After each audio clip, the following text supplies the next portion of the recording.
শেষ হয়ে যাবে, বিচার শেষ হয়ে যাওয়ার পর অনেক নবী জান্নাতের গেটে যাবেন, কিন্তু না, জান্নাতের দরজা খোলা হবে না। জুড়ে বলেন সুবহানাল্লাহ, আর একটু জোরে বলেন সুবহানাল্লাহ।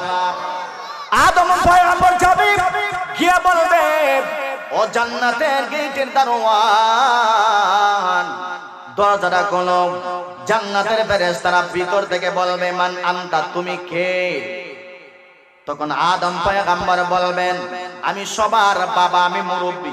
কয় না না, মুরব্বী আইলেও আজকে জান্নাতের গেট খোলা হবে না।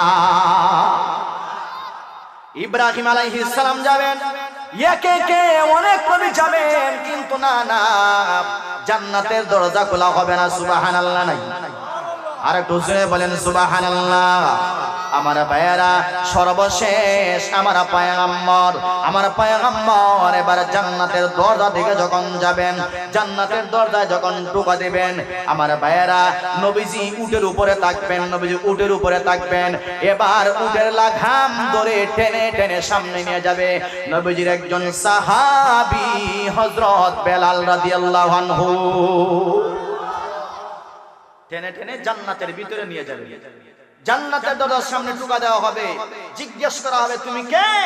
নবীজি বলবেন, আমি আখিরি জামানার পয়গম্বর, নবী আরবি, নবী মুহাম্মদুর রাসূলুল্লাহ।